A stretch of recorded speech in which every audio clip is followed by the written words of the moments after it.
Hey, live on Pat Soundbites IGTV. I don't think I slept all week. One more day, and we're rocking the world premiere of Giorgia Vanni, who's right here with me today.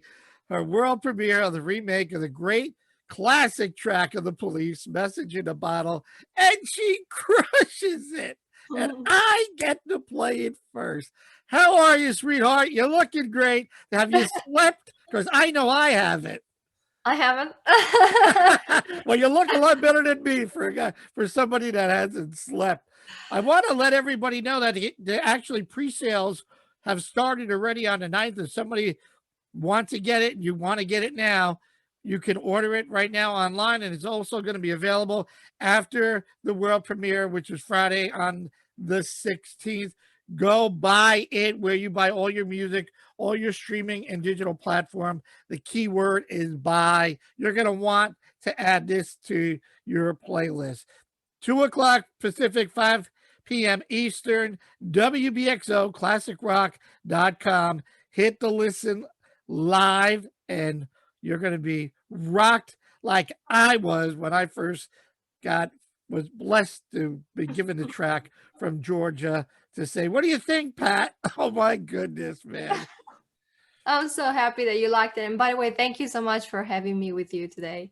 Oh my And tomorrow. goodness. And tomorrow and every day this week. It's been great. Thank you for the video that you did. Thank you for all the recordings, the audios. So we've added it on to the station. I mean, there's so many great, I was thinking yesterday and today, there's so many great remakes. I mean, that I think about, I think about Whitney Houston.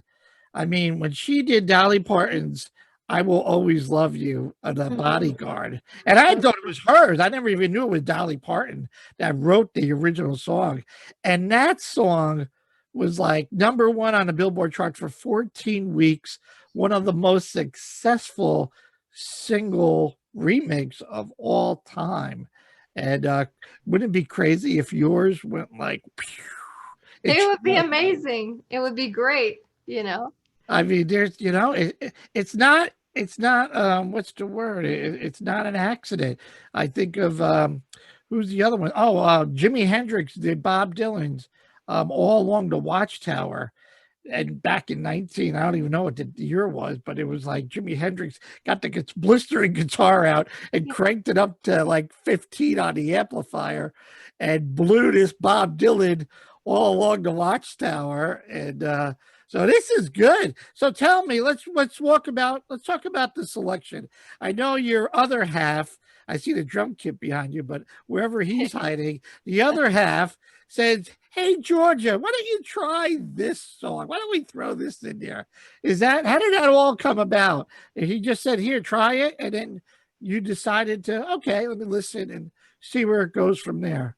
Well, so how most of the things happen in this household, we're usually listening to music like pretty much 24/7. So we were just sitting at the table and we were actually listening to, Murders by Number and Synchronicity, which are, absolutely epic songs. And, we were just like thinking about it. And, all of a sudden, Josh goes, this would be like a great cover. And this one would be another great cover. We were just listening.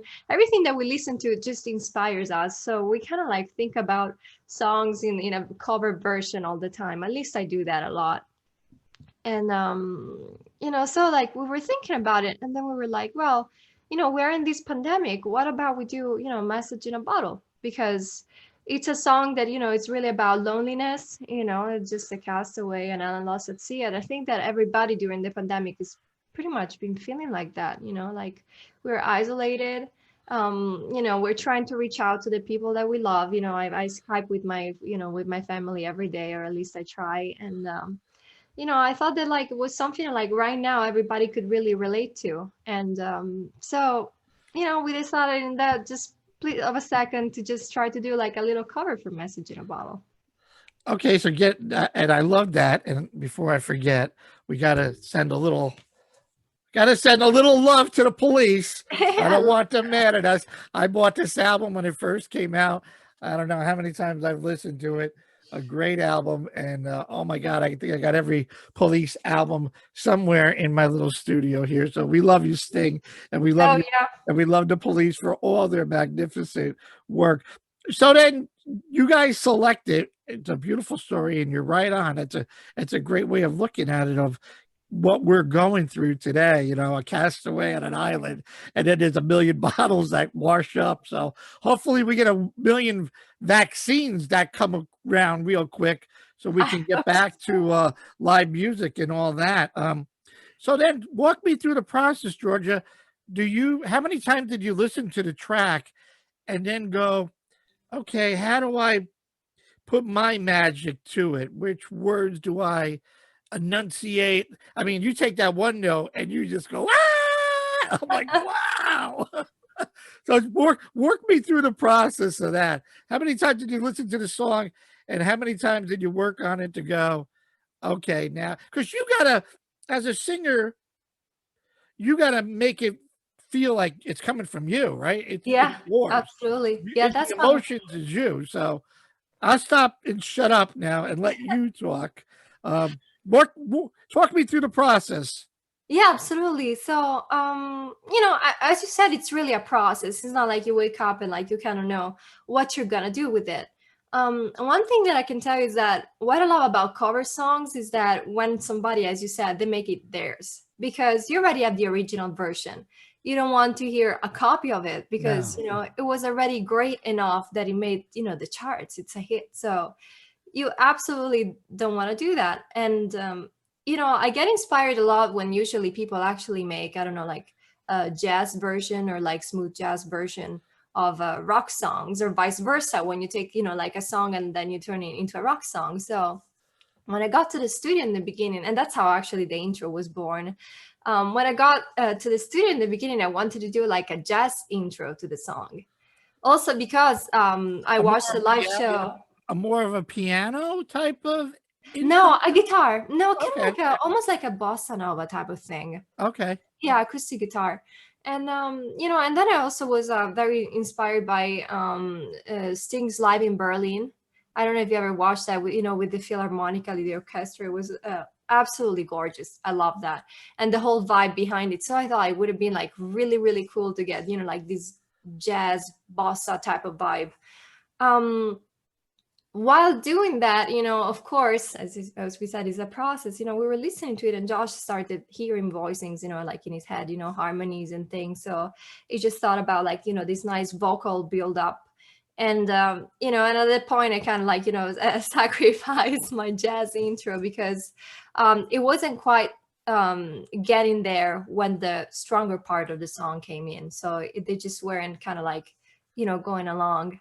So that's kind of where the idea for the intro came in. And then we started recording guitars. We just put like some very basic stuff. Jesse Vasquez, our bass player, came in and he absolutely nailed it. He did a great job. And then from there on, it's kind of like building like a little castle with Lego pieces. You start hearing other things because now there's enough bones on the track that you can start putting a little organ here, a little muscle there, if that makes any sense. And Yeah. yeah, so I felt like I wanted to do a little solo on it with my Fender Telecaster, and that came nicely. And then after the solo, though, it felt like the song needed something more because it'd been lifted up by the guitars. So I just had to rock with the guitars at the end, if that makes any sense. Just get the build up, the nice build up at the end. I said to Josh, and I know you're obviously really close friends with the killer Mark Slaughter, and I said, "What is that, Mark?" And he goes, "No." And I go, "Georgia was playing, that's Georgia's solo." And he goes, "Yes." And she worked so hard on it. So good for you. I mean, you had your Fender out. We gotta endorse Fender, your Yeah. Fender Strat. And how many takes did it like till you said, "This is it. I got it"? um I really had to orchestrate it for a second because I was trying to still like have it matching the vibe of the song. I didn't mean to like overplay it. either. So I don't know, honestly. I don't think you it's on the overplayed it at table. all. I don't think you No, I know. overplayed it at all. I I think know. I think that, yeah, I just think that, like, yeah, it needed to go like with the flow of the song. It's not like a song that it's not pushing for, how can I say, it's really like a flow. I mean, it's just like this nice tight drums, you know, and all the guitars and everything. So I just wanted like something that sang with the song, really. Something more and melodic, if that makes any sense. absolutely, and your voice, and you jumped right into it, and it was so. I mean, the more I listen, like I listen 5, 10 times, and I keep putting it, I keep cranking it up louder and louder, and it was very, very edgy. It was very rock. It was very sexy. It just had all these little touches. And then when he told me you were doing the guitar work, I'm like, okay, this is not a fill-in. Stop. This is a hit. And then whose idea was little Morse code at the end, which was like, what is that? Josh. Wait. That was cool. It was definitely Josh. We looked for some samples for a little bit. He got this one that was absolutely perfect. When he said it, I was just like, that's such a great idea. Yeah, I think I mean, I love it personally. And I don't know how many people you shared it with, but the feedback, are there crazy people like me going, are they giving you the same, like, you killed it? This is a great, great remake, complete, not head to toe. You hit it out of the park. Have you been getting that feedback? Or am Yeah. I the only lunatic? Yeah, so we share the song with just like very few people, including my family. And they're like my biggest fan. And then yeah, we shared it with, like some close fans that are like, like they're very special people and we're really thankful for. And yeah, like pretty much a few more disc jockeys and not many people at all, but yeah, I'd have to say that like we got really good reactions from it, and I'm like super excited that this is gonna be released. I mean, and just yay! I am so excited for you. It's like, it's crazy.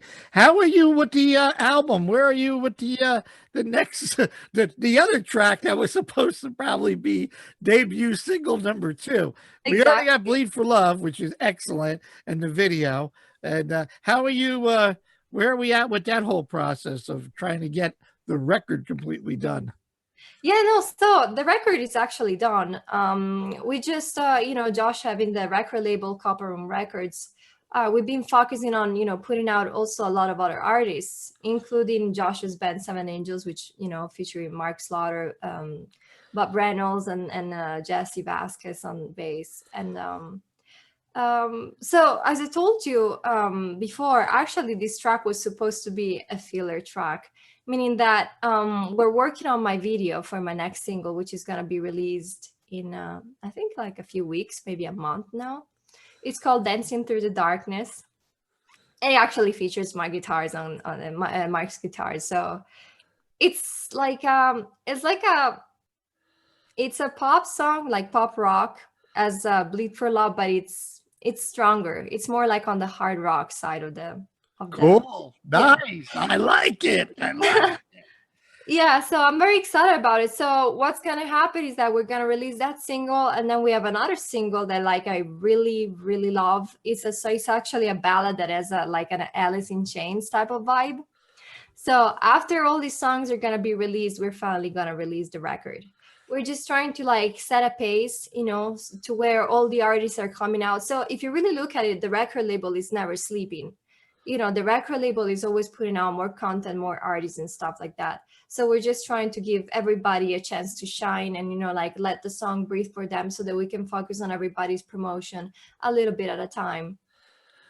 I'm telling you, Bleed for Love was great. I guess the hardest part is just keeping the momentum. When we play this tomorrow, and people go, wow. And then you got another one right behind it. I mean, and the people are going to gravitate and say, yeah, give me more, give me more. I mean, as much as we're living in some tough times with this whole virus thing, on the other side of the coin, I think it's really somewhat positive, as the guy keeping new music alive, always looking for new music, that people are home and you have and are get a chance to listen to your stuff. because Hmm. people, if they're working and moving and doing their own thing, I don't know how many people would actually get this opportunity to go, who's that? And I can tell you, my phone's been ringing off the roof the minute we started endorsing this.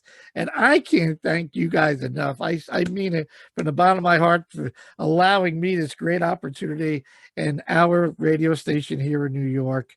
Oh, Pat, It, no, it, thank you. Because, like, you're such a nice person. You have a great heart. And, like, it means a lot to me and to Josh that it's you, doing this for us. It's like, it's mutual. You know what I well, mean? I You're hope awesome. I hope I do it justice. I can't wait. I'm so excited. I want it to happen. And so we can just jump up and down, toast a drink, hear from Sting. Sting, we're looking for you. I know you're in Tuscany, and I know you got a glass of wine, and I know you know about it. So now it's a matter of time. You got to let us know. Call me, Sting, 5 after 5. All right, 5:15 tomorrow. I'll leave you my number and tell me what you think of this amazing, amazing artist. It's going to be a fun time, Georgia. I can't wait. I really can't. Me too. I'm super excited. I can't wait for people to hear it. I can't wait for, people's reaction, because that's really where, the heart of music is in sharing it, because it has no sense when it's just done for yourself.